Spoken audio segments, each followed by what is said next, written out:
Welcome to our show. Today I have a guest. Her name is Rosie Volcano. I'm very excited to bring her in here today. She'll be talking to us about lots of different things. One of the things she does is she's a coach, a life coach, and she's a very extremely outgoing, warm-hearted person that I think is going to be able to share some very interesting stuff with us. So let's bring her in. Welcome to our show, Rosie. Thank you, Amy. I'm so happy to be here. Thanks for having me.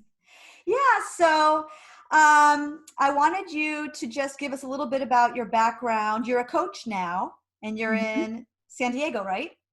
Yeah, that's right. I am a transformational coach. I have a coaching company with my partner, Kit, and we've been in San Diego since March 2017, so about 3 years now.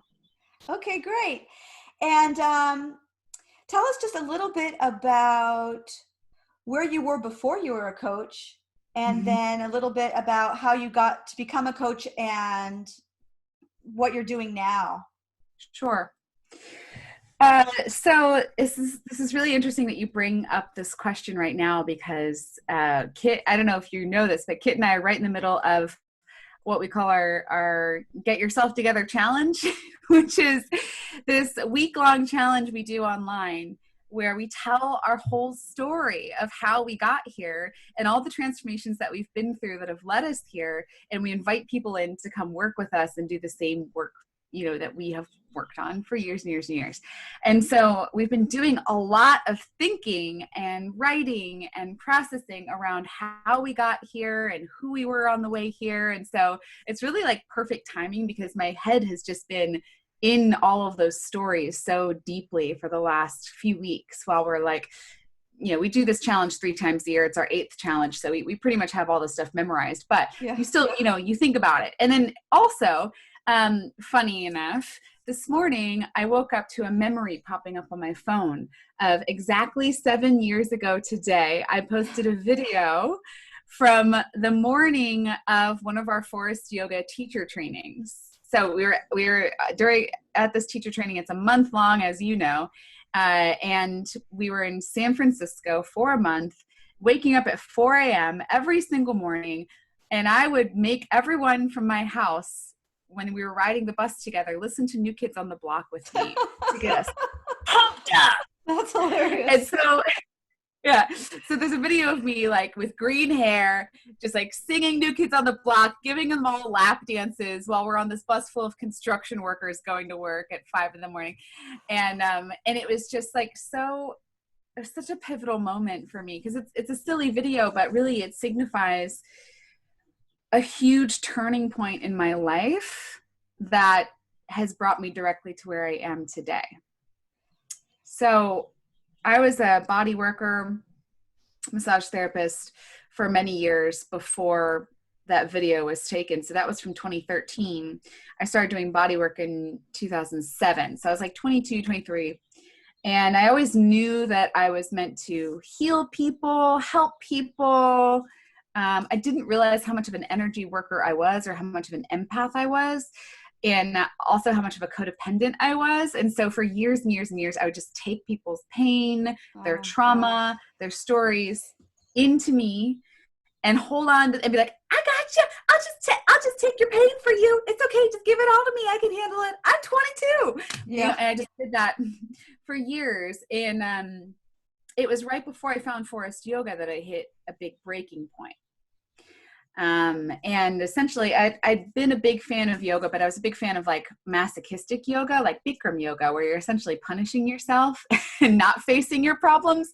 And so I'd been doing that for many years, and slowly my body was starting to break down on me. My spirit was starting to break down, and I had the worst year of my life in 2010. I got assaulted on the street. I got my jaw broken by a random stranger on the street. I think he was trying to mug me, but he didn't end up taking anything because, people were watching, so he just ran away. But got my jaw broken, right? I also happened to move to Italy that year, which was a great thing, but some stuff went down there. When I moved back to Chicago, I was in Chicago at the time. I moved back to Chicago a year later, And my one apartment got broken into, everything got stolen. 6 weeks later, the new apartment I moved into burnt down with me in it. Wow. So like pretty much every terrible thing you could think of happened in 1 year. And I was sitting there thinking, like, what am I cursed? Am I haunted? What is going on? And really what it was, you know, you know about Abraham Hicks, the law of attraction. How am I attracting this? What vibration am I carrying inside of myself that is attracting all of these things to me right now? And I didn't really know about law of attraction at that time, but I knew that there was one common denominator with all of these things that were happening in my life. And I knew that something had to change. And really what it came down to is how I think of myself, my worthiness. And those traumas that I experienced in that year were just stacked on top of many other ones from my past that I just pretended like everything was fine, you know, like I can handle it all. And then in 2012, I just started dating Kit at the time. And we'd been friends for 5 years. We just never considered dating, but both of us had kind of this spiritual awakening in the same year in a community of people. At the time, we were both women. And so in a community of lesbians who none of them were really spiritual. In Chicago, it was not really a popular thing to be. And so we were kind of the two outcasts who were like, I like tarot cards. Yeah, me too. Okay, maybe we should date. And so he took me to my first, he took me to my first forest yoga class. And in that class in Shavasana, our teacher led us through Ho'oponopono. Are you familiar with that? The forgiveness prayer? Yeah, the Hawaiian forgiveness prayer. And it was the first time in 2 years, since I got my jaw broken in 2 years, that I was able to even consider forgiving the person who did it to me. Yeah. And the amount of release and relief that I felt just from those 10 minutes, I knew in that moment that I was meant to do that for other people. Wow. I knew in that moment, that I was meant to be a forest yoga teacher, number one, and number two, that I was meant to do that for other people, really that process. And so I thought, well, this yoga must be the pathway to become this person who can do this for other people. Even though I already knew I'd been doing it for other people on my massage table for many years, I was like, oh, I could do this just by speaking to a yoga class for many people all at once. Okay, let's do this too. So sure enough, a couple months later, Kit and I were married and then in forest yoga teacher training together as a newlywed couple in May 2013. And shortly after that, we opened our yoga studio. We moved to Asheville, North Carolina, and opened a yoga studio in 2014. And so we started doing it. We started transforming people's lives. We started seeing people heal from traumas in our yoga classes. We started seeing people wake up to their worthiness and knowing that there was something better for them. Yeah. And so at that time, because I kind of know a little bit about where you are now, but if you like go back and think about where the two of you were at that point in time, and I don't know what Kit's wounds or any of that were, but if you look at yourself at that period, would you say that you, at that time, you didn't really have the self-worth that you have now? No, it was just the beginning, really, because it was that you had to completely break down everything. And that's where the beginning of it was in that teacher training in May 2013, Forest Yoga teacher training, which thank God that training is a month long, because really all day, every day, all you're doing is just crying about your past and like breaking down who you thought you were and like recreating yourself. You really need a solid month to do that. You really do. So I'm so grateful to that whole journey. So grateful every day of my life that I had that time. I gave myself that time. That was the biggest gift I could have ever given myself. And it was also, and so that was just the beginning of it. But even 2 years after that training, I still didn't have as much wisdom or awareness as I have now. Like I had some worthiness, like I believed in myself in some ways. I had forgiven myself. I'd forgiven others. I felt very spiritual, but I still didn't know how to charge what I was worth. I didn't even know how to charge. I couldn't ask people to pay for the yoga to keep the lights on at the studio that we were trying to run. Like, I know, that's so hard. That's so hard as a yoga teacher. Yeah, every student that wanted a discount, we're like, yeah, sure, just come be a work trader. Well, it turns out all of our students were work traders. Okay, and then how are we paying for this yoga studio again? How do we do this? Right. Yeah. And so there was the worthiness thing there internally, but also there was still something missing. It was like, why can't we just, and also I think it had something to do with the fact of living in the South, in Appalachia. There's a different mindset around money down there as well. Everybody barters and thinks that if you're spiritual, you shouldn't have to rely on money to survive. Well, guess what? It still costs money to keep lights on at your yoga studio and buy food from the grocery store. You Yeah. need money for that.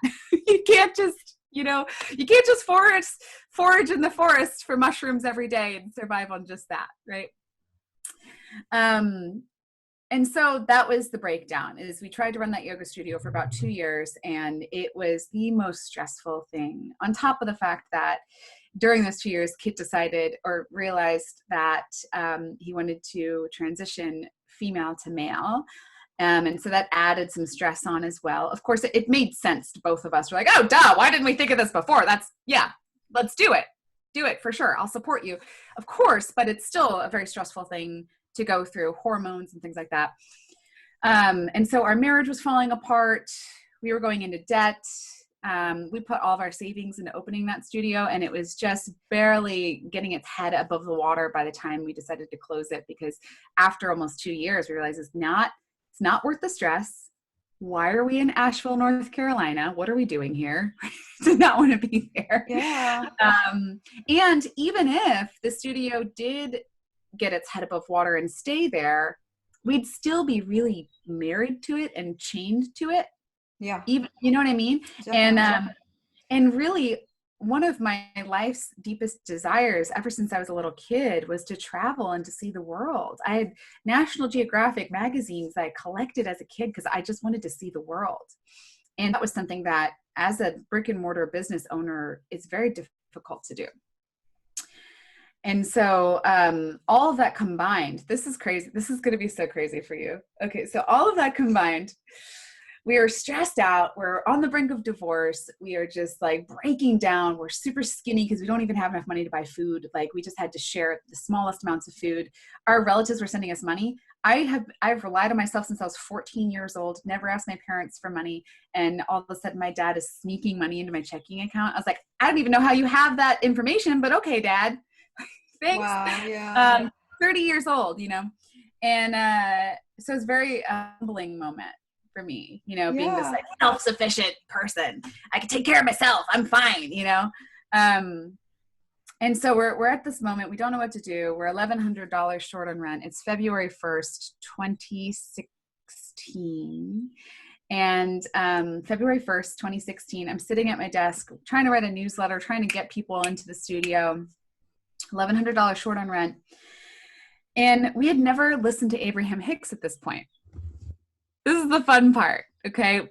We were still in that city skeptic person mindset of, that's too woo-woo for us. We're freaking forest yoga teachers calling the 4 directions, and Abraham Hicks is too woo-woo for us. Like, who did we think we were?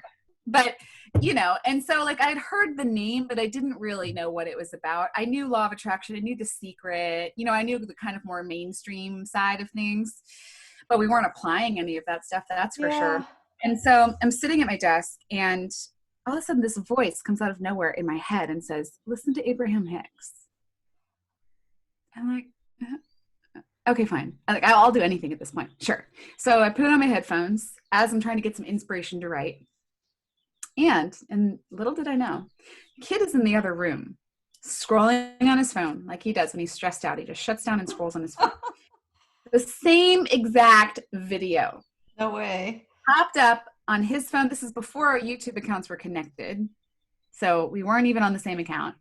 It pops up on his phone too, the same video. And he's never listened to Abraham Hicks before either. So he starts listening. And then at some point he walks through the room, because the office was kind of like between 2 rooms. And he sees the computer screen, and he sees that I'm listening to the same video that he is. Because, most of the videos on YouTube are not really videos. It's just the audio. But he sees the screen, and it's the same screensaver. And he's like, we're listening to the same video. I was like, that's weird. He goes, what do you think of it? I'm like, oh, it's pretty good. I like it. Yeah, it's a little bit weird. She's got a little bit of an accent thing going on. I don't know what's really happening. Like, is it a man? Is it a woman? I don't know. I don't get it, but like, I like it. It's that, let's start listening to it. Let's like start going on morning walks and just really listening to it. And so we did. We started to go.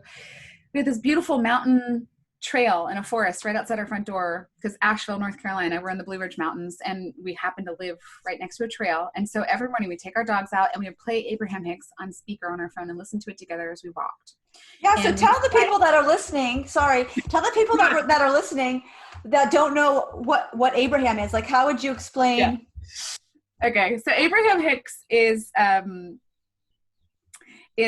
first of all, it's a sweet little older lady named Esther Hicks from Texas, who is just as sweet as can be, who essentially tapped into meditation in the 1980s and discovered that she was a channel for non-physical source energy. And so she has these guides that she receives messages from, and she interprets them and uses them to give people answers to their questions or share wisdom with the world. And they refer to themselves as Abraham. It's just kind of a collective source of information. And so she's been doing this since the 80s, and she has these seminars where there'll be like 500 or 1,000 people in a ballroom at a hotel a few times a year. She comes through San Diego. She has a house here. She goes all up and down California. She does cruises. And essentially the point is they do one person at a time in the hot seat. And usually each session will have, if you go for about 4 hours, and you'll maybe see 3 or 4 people get in the hot seat. And have you gone to the live ones with her? Okay, cool. Yeah. Okay, yeah, very cool. Okay. Awesome. 3, and Kit's been in the hot seat twice. Wow. Bastard. Anyway, it's fine. But so that's Abraham Hicks, right? And so yes, it is very woo-woo. And when she does channel this information, the older videos, you'll listen to it, she sounds kind of like a vampire. Like, she has this strange accent, and you're like, what's with the accent? What's happening? I don't get it. Right? But still, if you really, really listen to it, and you have to be ready for it. If you try to listen to it before you're ready to hear it, you're going to be totally turned off. So just everybody listening out there, if you turn it on and you're like, what the hell is this crap? Come back to it in 6 months. You might be ready for it. You never know. Yeah. Or the other thing I think is like, she just put one out recently that my mom sent me, talking about, well, she doesn't use the word COVID, but she's talking about what's happening today. And I was thinking, like, even if people don't believe that she's a channel, like if there are people out there that are like, that doesn't exist, right? That's a bunch of crap, and hell no. I still think that whatever she's saying is so relevant. It doesn't matter, right? Exactly. Who cares if it's coming from her subconscious, if it's coming from the universe? It doesn't matter, does it? Because the thing is, if you listen and you get information from it that you can apply into your life, and that improves your life, then who cares? Yeah. Where it comes from. So that's where we were at. We were at rock bottom, and we had nowhere to go but up, and we had nothing left to lose. And so we were like, let's just do whatever she says to do and try it 100% and apply all of it, like, as much as we can, and catch each other when we start to go in different directions, and pull each other back, and just keep applying it and see if it works, because we have nothing left to lose right now. Yeah. And so and that's the point. I think that really those moments in life, those are our biggest gifts, is when you hit rock bottom, or like you just have nowhere else to go. And that's when the biggest possible transformation is available to you. And so like those moments those are awesome. Yeah. And the Abraham Hicks, they talk about that, like that upheaval is that actually your soul really wanting that, because it's giving you what you want. And that upheaval, those moments like now that we're going through that upheaval, that's where you're going to find the solutions. Exactly. If you're willing to look at it that way. So, so here we were, rock bottom, in debt, nothing left to lose, marriage falling apart, losing our business. And really at that point in my life, and always in my life, when I buffer, I'm not a drinker, I'm not a weed smoker or anything like that, but I buffer with fantasy. So Harry Potter, Lord of the Rings, you name it. I've got like 7 different series of books that I'll listen to in my headphones. I'll read them over and over again. I'll watch the movies or the shows or whatever. And it's like comfort food to me. It's like for some people, they eat mac and cheese. I watch Harry Potter. It's how I check out.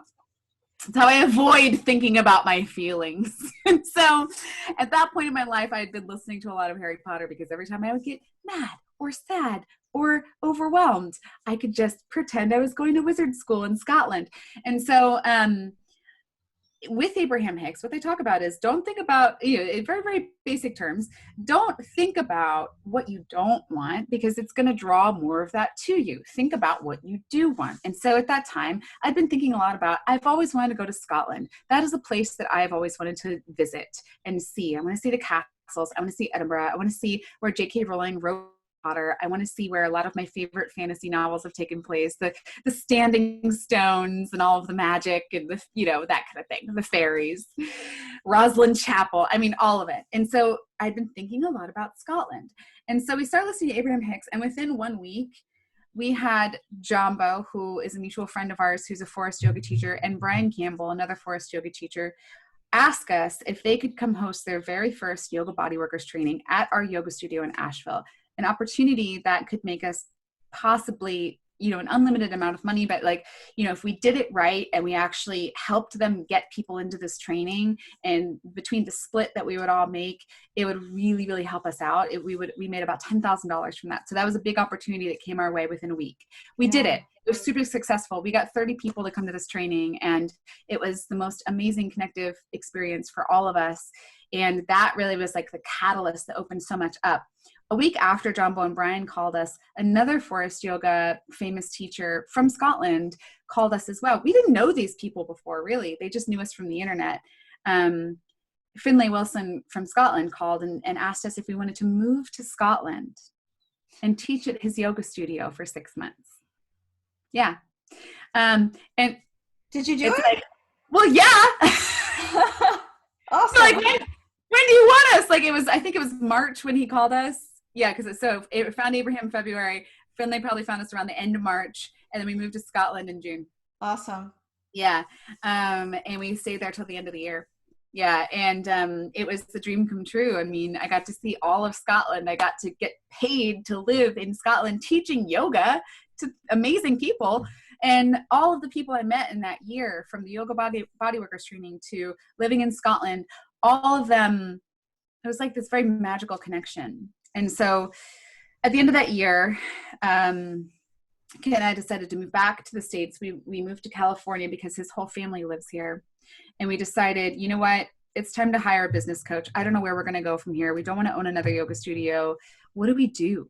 The studio that we had owned in Asheville, and then all the students we had taught in Scotland, many of them were making these huge transformations in their lives. They were healing deep traumas. They were seeing themselves in a new light.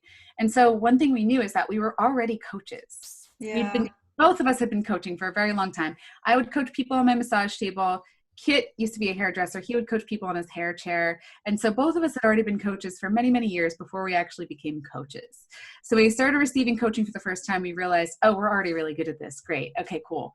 And there's a whole world out there full of yoga teachers who don't know their worth, because we're all sacrificial healers. We all give our services away for free and work ourselves to the bone and put ourselves last and have codependent relationships. And if we could help all of those people, not only would we be healing some sort of like generational wound for this whole genre of people, but we would also be providing ourselves with an income that actually makes sense, that would give us a real living, like the possibility of having a family, which was not a possibility before.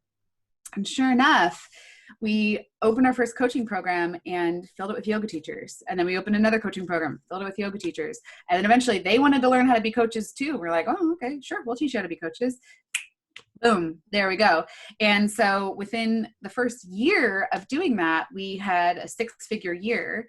And then the year after that, within the first month of that year, we had a 6-figure month. And so we realized that we had found our purpose. Not only were we good at what we do, but we love what we do, and people need what we do. And it all worked out. And so that first 6-figure month was January 2018. And then since then, it's not like every month is 6 figures. We have a few launches a year, but we've consistently grown since then. And we decided to have a baby and buy our first house in San Diego, which is like, if you told me in 2016 that I was going to buy a house in San Diego and have a baby in 2019, like, my brain would have exploded. How is Yeah. that possible? How is that possible? Yeah. But it's so great that you found that, and we're really able to target yoga teachers because I used to own a studio, and I've trained a lot of students, and there's that taboo in the yoga world of making money. And I found that we have a problem with our self-worth because we love teaching yoga, and there's that weird stigma, like if you love what you're doing, then why are you charging for it? You feel It's like the guilty. spiritual. Yeah, There's exactly. the spiritual thing, Mhm. of course, but there's also that thing like, oh, most people that work and are paid well are doing a job they don't like. And so if I'm doing a job I do like, right?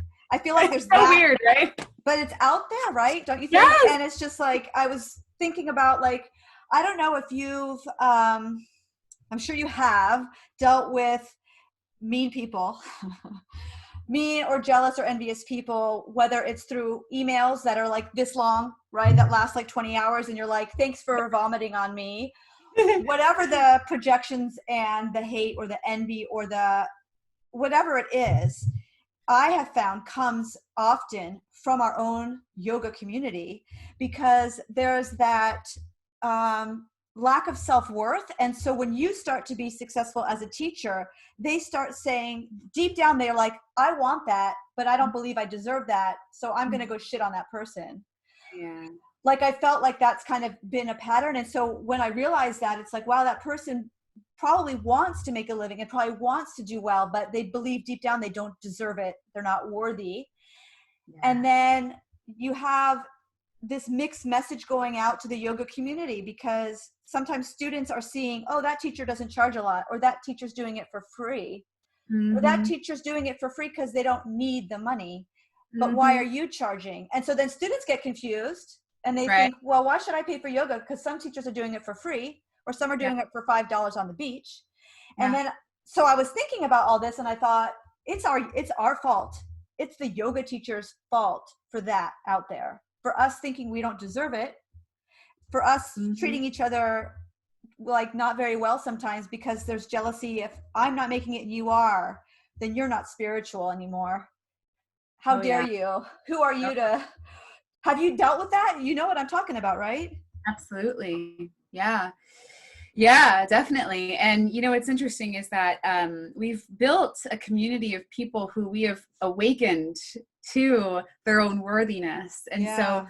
most of the people we surround ourselves with, they don't think like that anymore, which is a beautiful thing. They Yeah. see themselves as valuable. They see what they have to offer the world as valuable, and they're getting paid for that really well. We've ended up hiring so many of our colleagues from the yoga world into our business. So they work for us now, and they're making bomb ass money and living in the Virgin Islands and buying properties in Costa Rica and like working a quarter of the hours they used to work, making 4 times as much money.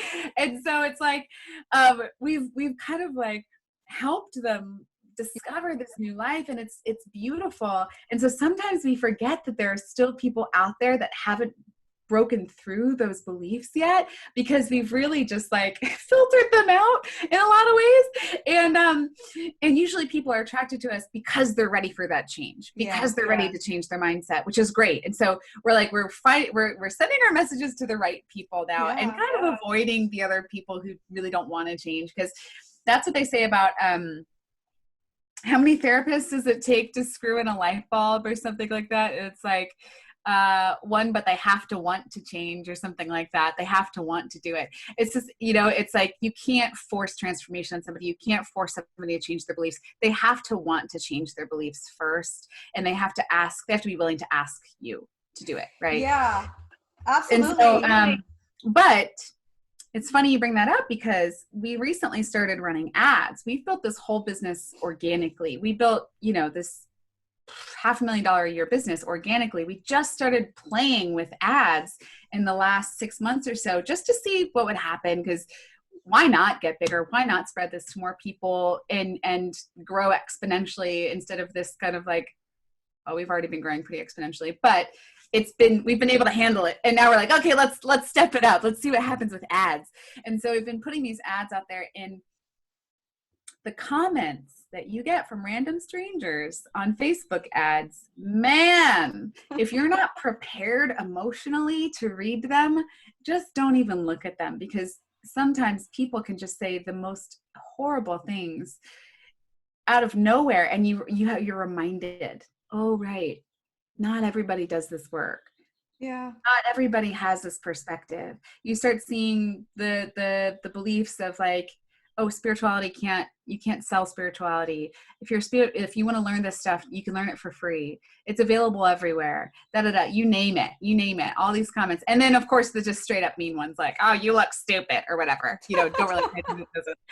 But that's really where it's been coming up lately for me. And like I don't have time to get into a Facebook comment war with people. So if they're attracted to our message, great. Click the link. If not, cool, I'll delete your comment. It's not a big deal to me. But yeah, so I mean, I don't know, that it's definitely out there. And again, like I said, I think that the right people will, if you start to filter your own world and stop associating with the people who are being hard on you for charging what you're worth, eventually you can create your own reality surrounded only by other people who celebrate you when you stand in your worth. I love that. Yeah. That's important, because it's so easy to get caught up, and we all do it, in that one person that's not happy with who you are or doesn't believe in what you're doing, even if there's 8,000 people that think you're great. Exactly. And it's so hard to filter that. And it's, when those type of things have happened as a yoga studio owner or as a trainer or those type of things, I was always like, why am I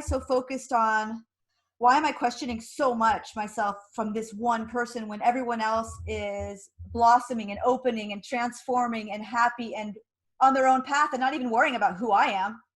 Yeah. Why even worry about who I am? Why do you even care who I am? You know what I mean?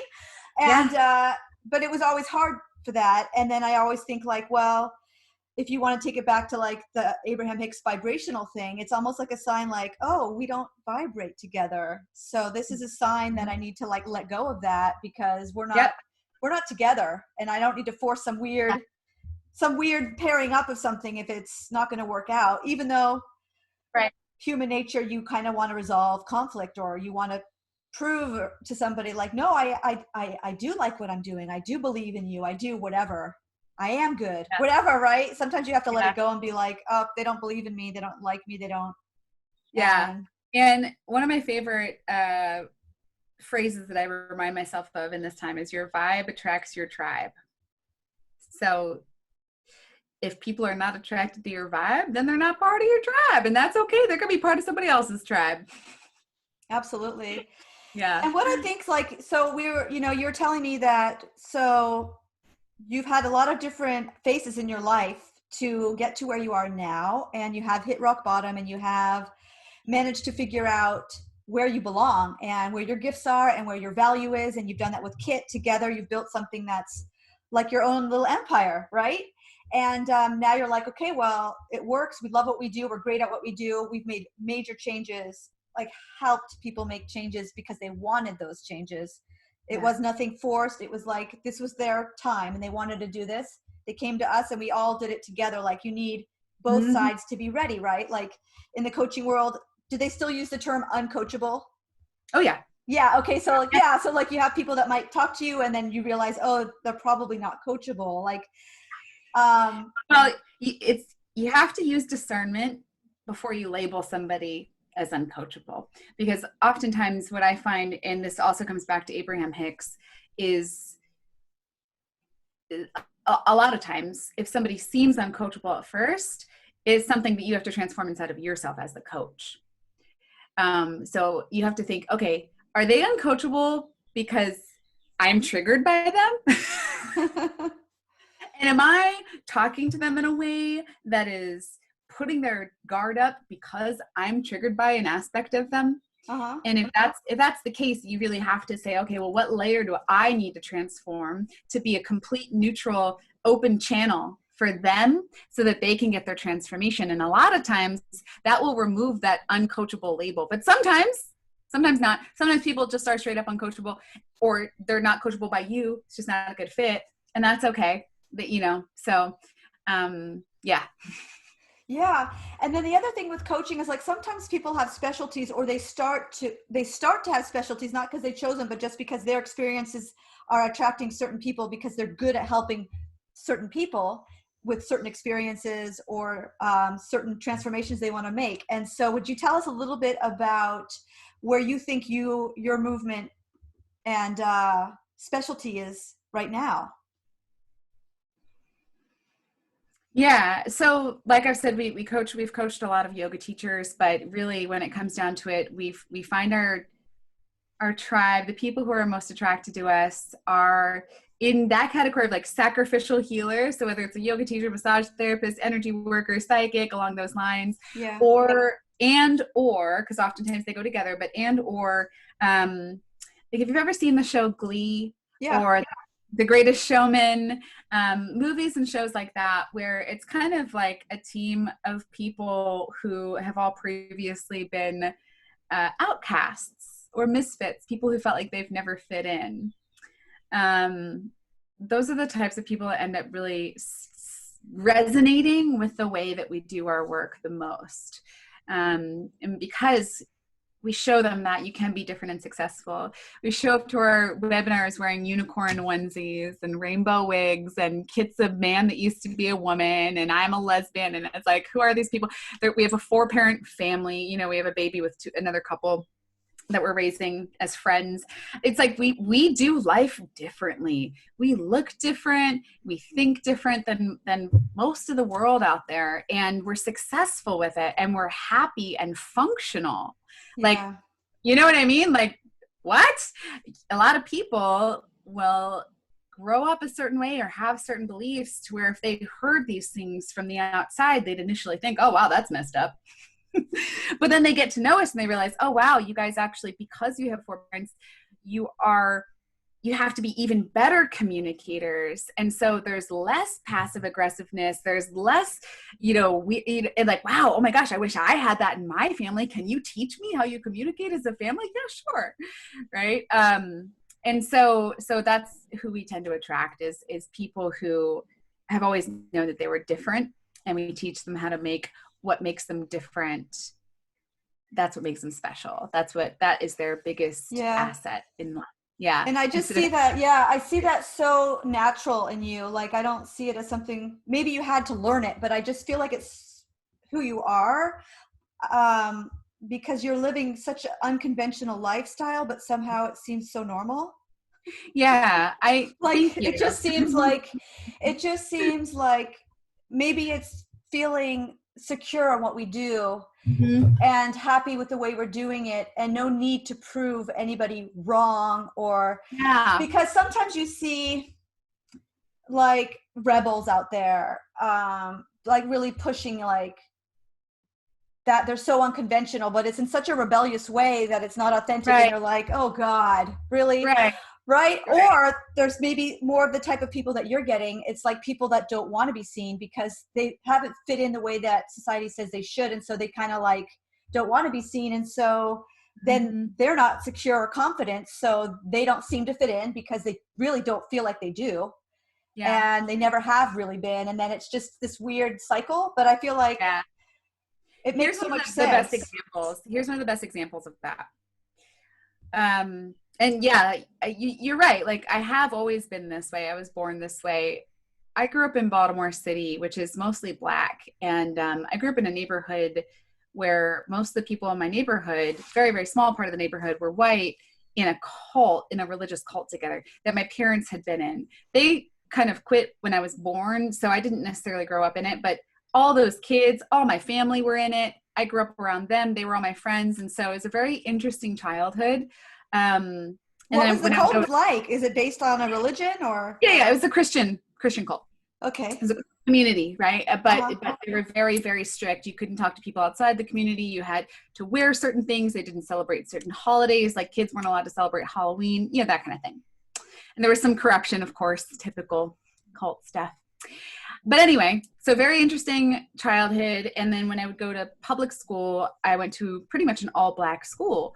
I was one of 5 white kids in the school. And so from a very young age, I was always like kind of confronted with a reality where there was a lot of difference happening. And so I kind of learned not to judge anybody for anything. And I never had that. And so I never really knew the difference between if I had a crush on a girl or a crush on a boy. It was always just normal to me, right? Or if somebody was black or if somebody was white, I didn't understand the difference, right? Growing up. And so so I think that was a really big gift to me because I never judged people based on anything. And so I would have all these different little friends, and some of them would judge other ones for being fat or skinny or white or black or whatever. And I'd kind of bring them all together and be like, hey, let's just all hang out and be friends. Yeah. Like that was just me. And then as I got older and my parents were still very Catholic, I had to go to Catholic church and all that. And I loved it. I loved going to church, but I also loved people who weren't religious. I loved everybody, right? I didn't judge anybody. And I thought, well, that's what Jesus is, right? So shouldn't I be that way too? Until I got into high school and realized, oh, well, yeah, I'm definitely bisexual. I like girls and I like boys. And I understand that the church doesn't really like that. And so, but I didn't have a problem with it personally. So I just told everybody about it. And right. And that's when I first started experiencing like judgment from something that is the place you're not supposed to experience judgment from the church. Right. And so that became this thing for me. And eventually I came out fully as gay in my 20s and really, really separated from that whole identity of being Christian or Catholic or any of those things. And I had walls up, I became I went through a lot actually with my parents when I decided to get married and all that kind of stuff.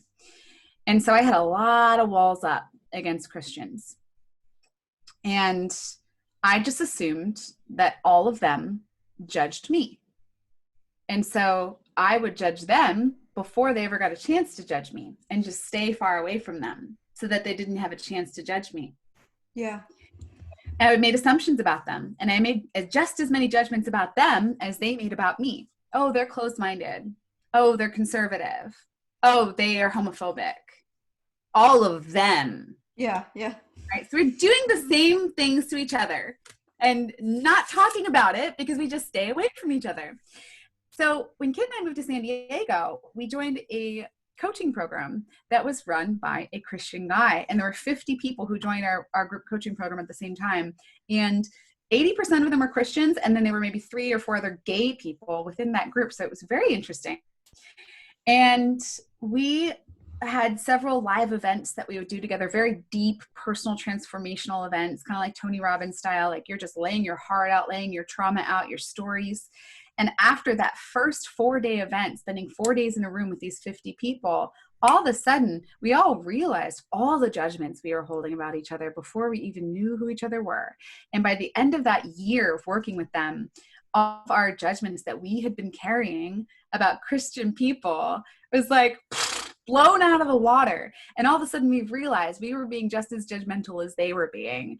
And that like, oh, holy shit, this whole thing just opened up for us and it set us free in so many ways. Yeah. And that has been like one of the most beautiful gifts of coaching, because I've gotten to welcome in all these people who had the same types of judgments that I had, that Christian people were judgmental, or everybody hates me, everybody judges me, and all of that kind of stuff. And I've gotten to help these people understand that, oh, wait a minute, you're judging them just as much as they're judging you. And guess what? If you give most of them a chance, you guys all have the same stories, the same feelings, the same experiences in life. And you're cutting yourself off from connection and opportunity. And you're living in this small little bubble of just fear and judgment of everyone. And that's what we set people free from. So when people come to our events, we have this woman on our team who's just ended up coming to every single event, who we met through that original Christian coaching company. We met her at one of the events and she decided she liked us better. So she's just been she's the most Christian person I've ever met. She talks about Jesus every other word, but she also is just the most loving, beautiful, caring, magical woman. And we've helped her open her eyes to the fact that she's an energy healer. So now she's like a Reiki master Oh, now. really? And yeah, it's been 3 years. Isn't that work of the devil? Right, exactly, right? And so now she has to go back to her little small town in Wisconsin and convince all her Christian friends that Reiki is actually like the same thing as experiencing a miracle through Jesus, right? It's the same thing, right? Yeah. And then she'll come to our events 3 times a year where she's the odd one in the room and everyone's like, what's this Christian lady doing here? And boom, we get to bring up that trigger right away and help people unpack it, unwind it, transform it, and heal it. And then it's like, wow, I didn't even know that was possible. I didn't even know I had that inside of me. That's really like the magic of this work. Yeah, that's great. It's so great you're doing so much good work with adults that already have set ideas, and you're able to kind of, let them release those ideas and kind of become somebody new almost, or kind of like see the world in a different way. And yeah. I just find that's such a rewarding part, like, of being in that type of coaching or yoga or body work, or being those kind of professions where it's so real, and like it can be so intense sometimes that I've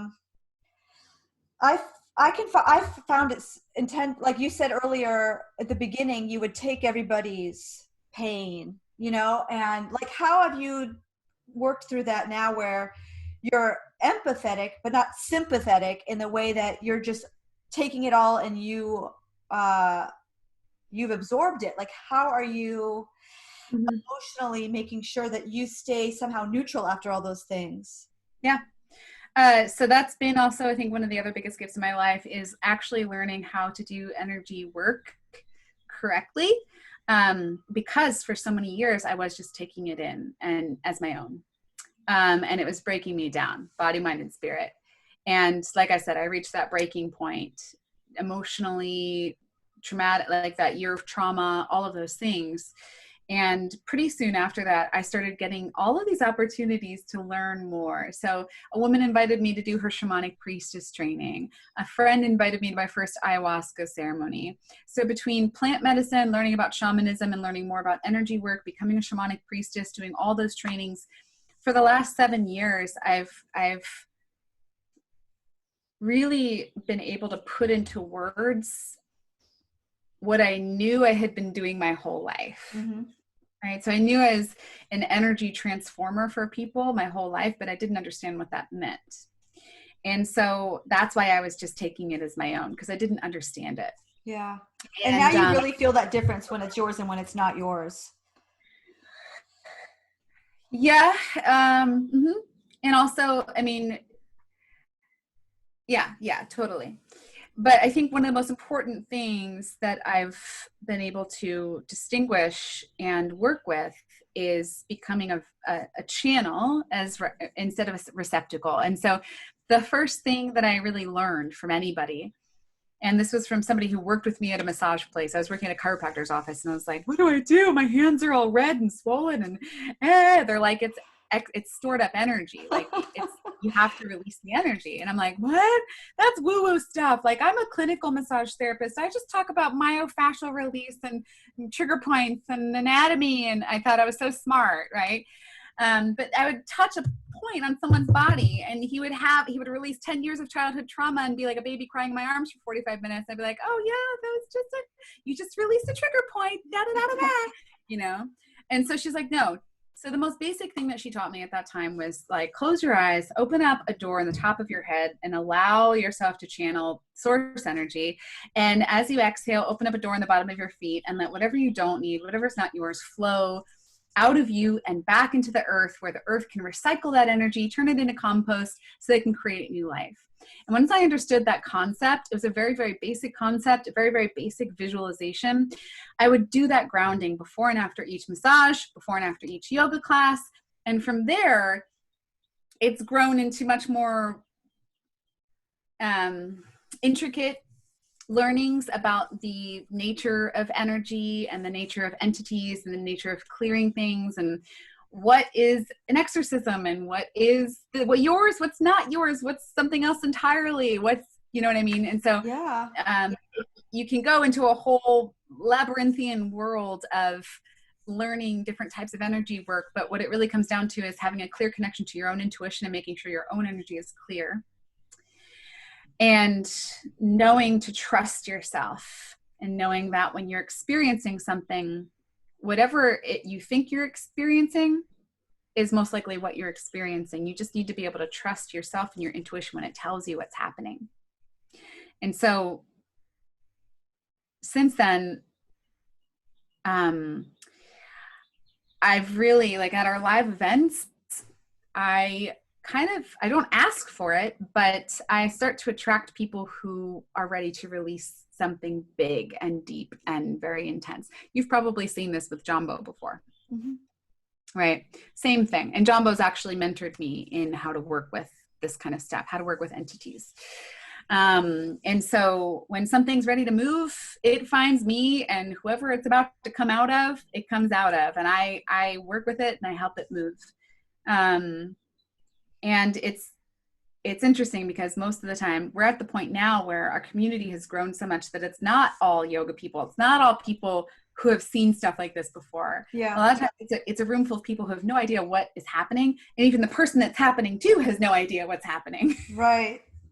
And so I just kind of have to go with the flow, get people to assist me where I can, make sure the room is protected and cleared and all of that kind of stuff. And then just kind of like explain it afterwards. Like, yes, you just gave birth to some energetic babies. And, you know, so you really just have to, like, if you're chosen to do this type of work, it's going to find you whether you want it to or not. Jumbo's told me multiple times, other of my mentors have told me multiple times, Rosie, it's exhausting, this work. Are you sure you want to learn this from me? And I'm like, look, it's not up to me. It's not up to me. These experiences find me. And I'm going to have to learn how to process them and help people who are having them, whether I want to or not, because they're not going to stop happening. Yeah. Yeah. And so that's really where I'm at right now in my journey, is like, I have to learn how to protect myself, how to open myself, how to move this stuff, because it's my responsibility. It's a gift that I've been given, and I have an obligation to make sure that everyone in the room is protected as well. And go from there. Yeah, that's great though, because there's always so much to learn, and just the further along you are on accepting who you are and your gifts, then I guess it just makes sense that you're going to have to open yourself up to bigger things like that, and just trust like it's the right thing, right? And so when you have people that you're coaching that are a little lost, like what kind of advice would you be able to give to somebody who is like, I know I want to do something different. I know I like being with people. I know I want to be of service to others, but I totally am a little lost. I don't know if I have any gifts. Like, what kind of advice would you give to those people that feel like lost? You know what I mean? Yeah. Well, oftentimes people who feel lost are experiencing a little bit of comparanoia. They see other people who have done similar things to what they've done, and they compare themselves to those people, and they think, I should be where that person is. I've been a yoga teacher. I've been a massage therapist. Look how successful they are. Why don't I have that? Why don't I feel that way about what I do? What should I be doing? And what they really need to do is focus on themselves and really get to know themselves on a deeper level. Really unpack who they are, what makes them tick, what motivates them, what gets them excited. And oftentimes these are the type of people who are extra sensitive, highly sensitive empaths who take on everybody else's shit, and they're unable to distinguish their own emotions from everyone else's emotions around them. And I know, because that was me. Yeah. And so they live their life according to the expectations of everyone else around them, according to everyone else's needs. And so my computer's going out. Okay, I have to plug it back in. Oh, okay. That's okay. So my biggest piece of advice for them would be just to get to know themselves, and to honestly, coaching is the best way to get to know yourself. If you have someone who's dedicated to you week after week, coaching is not about advice giving. Coaching, if you have a good coach, that coach should be able to ask you questions that get you to go deeper inside of yourself to find the answers that are already there. And you probably haven't taken the time to do that for yourself yet. You've just moved from one thing to another thinking, oh, this will help people. I'll go become a yoga teacher. Oh, I can help people with massage. I'll go become a massage therapist. Okay. And you just spend your whole life helping people, thinking about other people, and not realizing that what you want and your desires and your history and your stories are all important too. Because almost everybody out there is an expert on something, even if it's just your own life experience. You have wisdom to offer about something. Absolutely. And your story is going to help someone out there.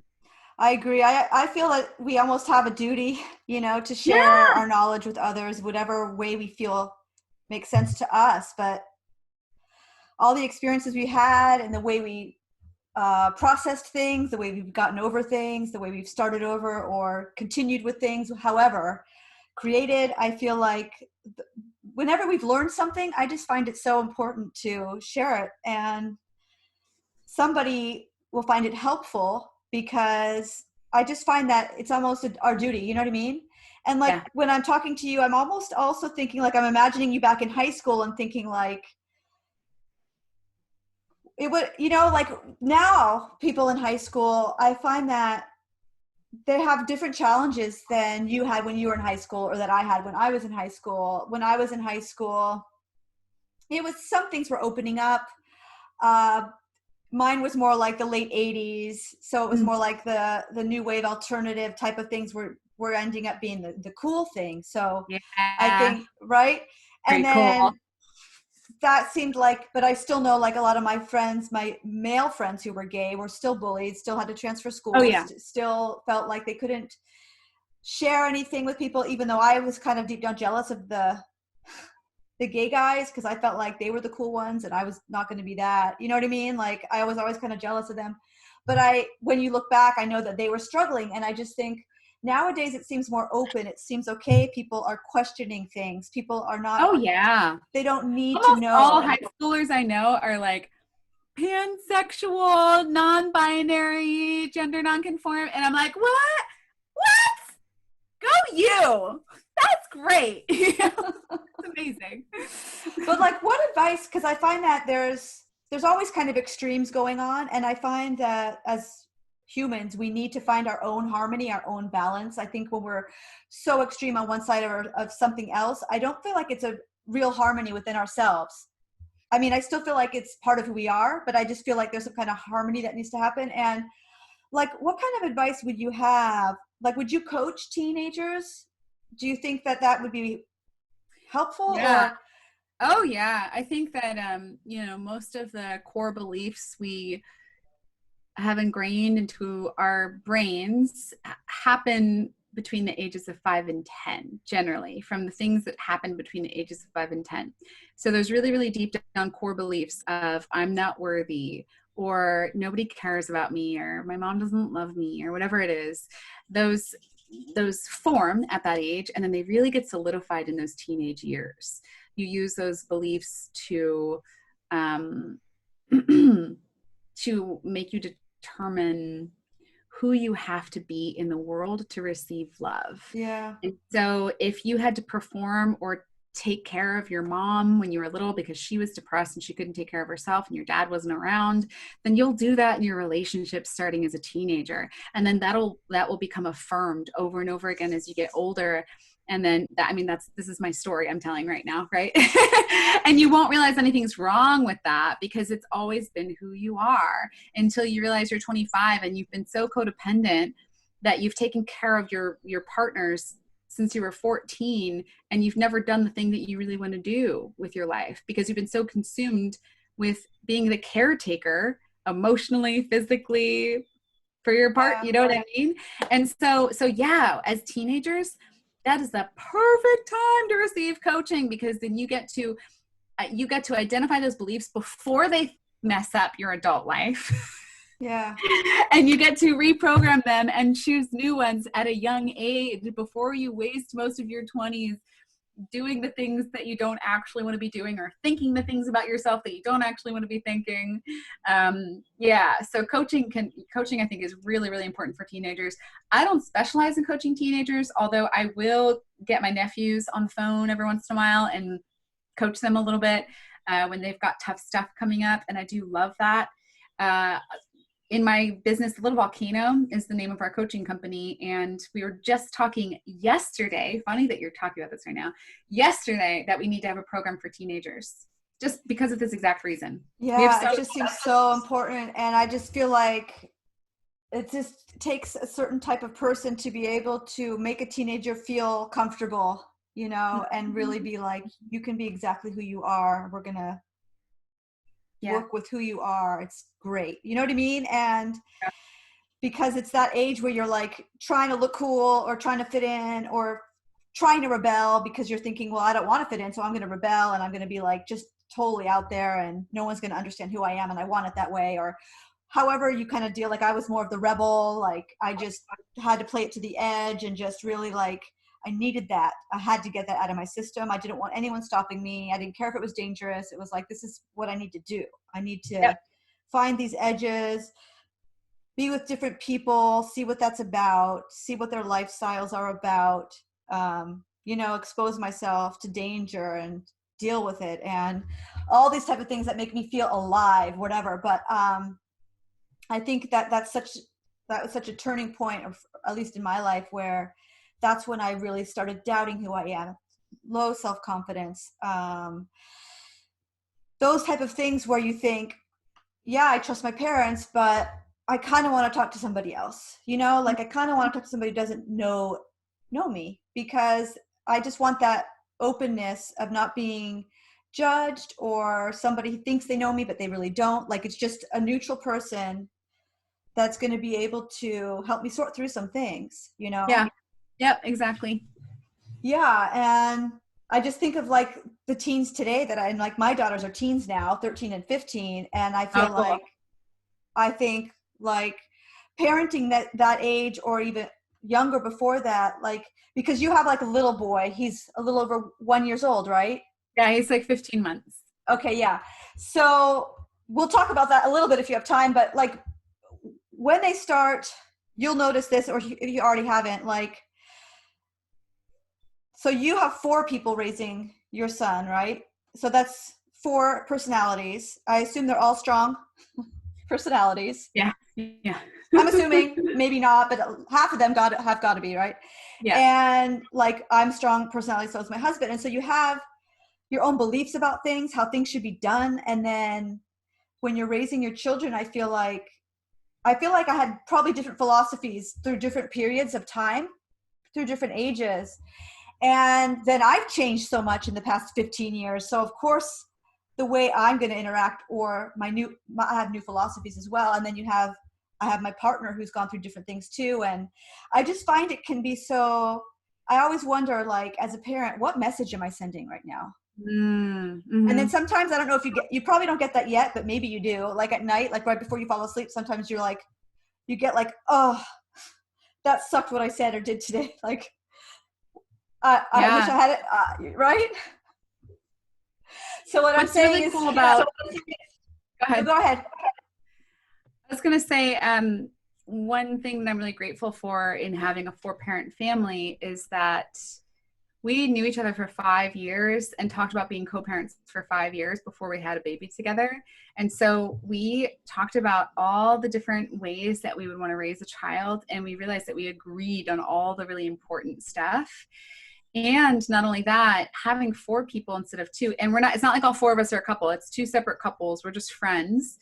And so because we're not in that kind of like romantic relationship with each other, we hold each other to really high standards and we hold each other really accountable, and we have to have really clear communication. And so because of that, we read books together as a family and about parenting, and then we talk about that, and we call each other out in moments where there's an idea that we have all agreed on as parents is what we want to do, and one person's not doing it. We'll say, hey, remember this, you know? And so it we encourage each other all to be the best parent that we can be, and to be super accountable for doing what we say we're going to do as parents.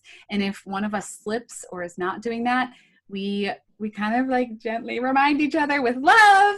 But we have a meeting every single week, a family meeting, where we talk about it too and say, okay, well, I noticed this with him. Well, let's try to encourage him to do this, or let's try to not use these types of words around him because his brain's going to develop a little bit better if we use these types of words.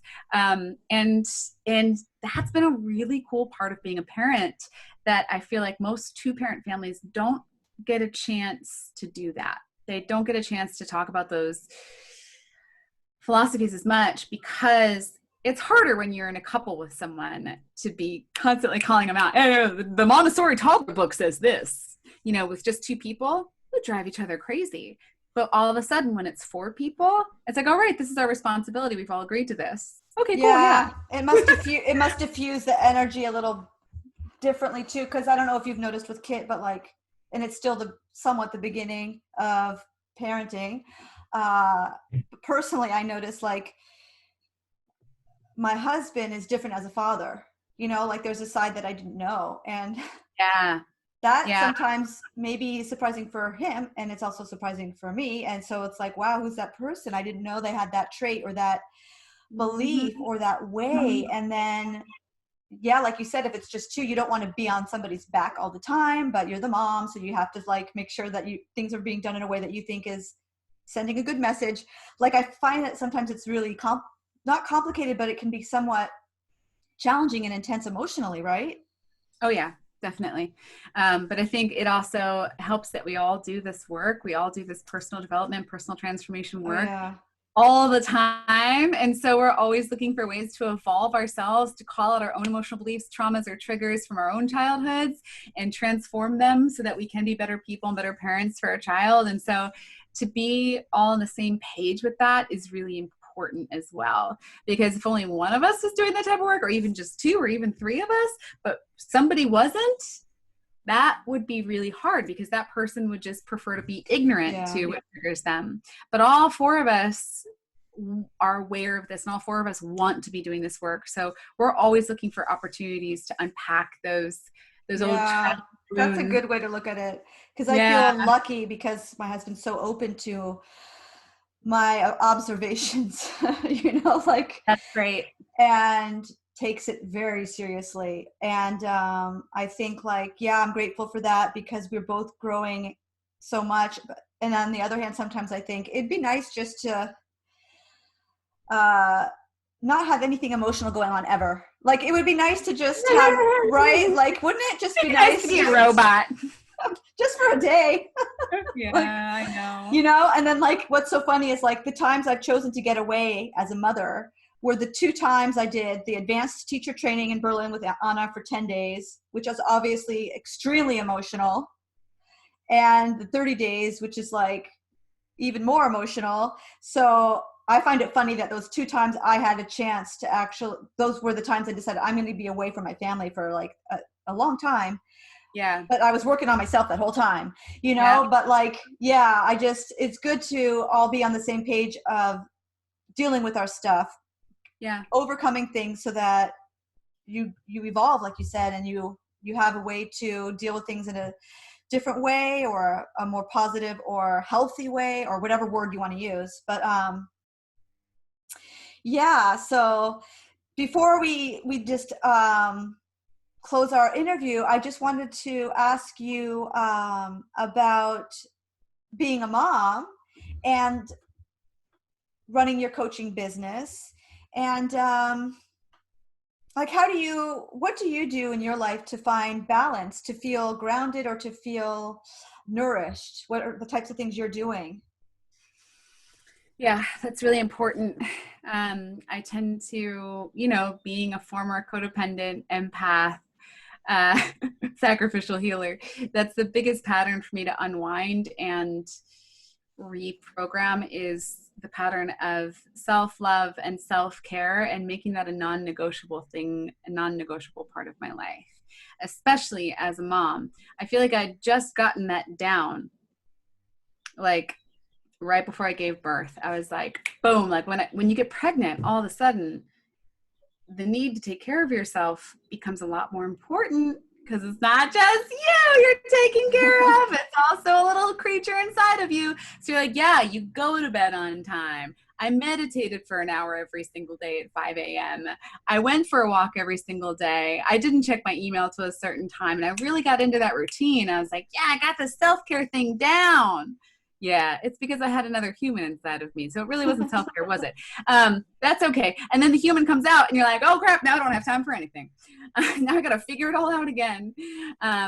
You have to just like, you really just have to roll with it and make it happen when it can. You have to snatch those moments when they present themselves. You have to live really in the present, right? Because even with 4 parents, having a baby is still a lot. It's a lot of work. And so even when the other dads have him and I have free time, it's like, oh, well, great. Now I can do laundry and clean the bathroom and that, you know, go to the grocery store. And, you know, it's like, that's not really self-care. So yeah, it's been interesting. And so he's 15 months old and I do struggle from day to day to have a solid routine. But in general, the things that do ground me are meditation, yoga practice, and running or walking, hiking, any of those things. I love all 3 of them, but I'm not always in the mood to do any one of them. So I just have to go with what I'm feeling. Yeah. So that's what keeps me grounded. I take a lot of baths as well. And occasionally I do take time away from the family to go do medicine work. So I'll go do like an ayahuasca ceremony or something like that. And that's usually 2 or 3 days. Okay. Yeah. So those are good tips for people out there that are trying to juggle a lot right now and are, you know, not taking care of themselves. Like, what do you think the benefits are of self-care?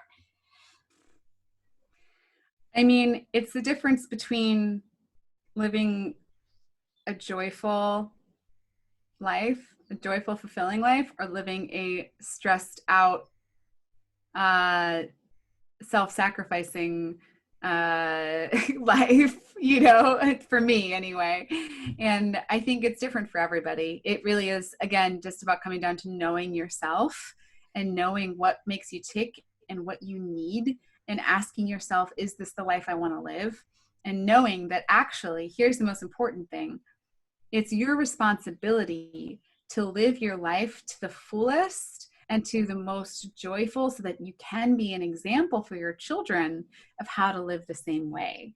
Because if you're just surviving and getting by from day to day, trying to make it work for your kids, they're going to see that. They're going to see that you're unhappy, that you're stressed out, that you don't take care of your physical health. You know, how many parents do you know that end up getting out of shape?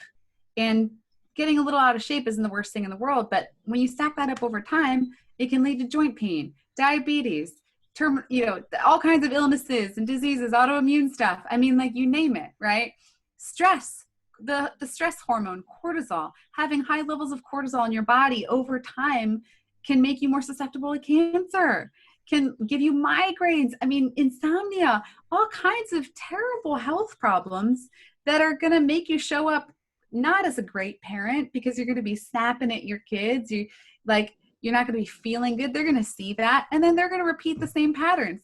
So really, like, it's your job, your number one job as a parent, to make sure that your health, your physical, mental, emotional health, spiritual health is all your number one priority. Because otherwise, you're just going to create the same unhealthy patterns that you learned from your parents in your kid. So that, to me, that's what it all comes down to when you're coaching somebody. If they have kids, if they won't change for themselves, you bring their kids into the conversation, and all of a sudden they're willing to change. Great.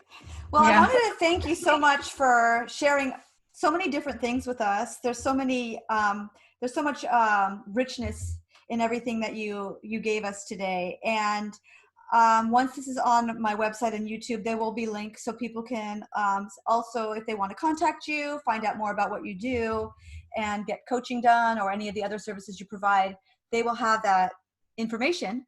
So thank you so much.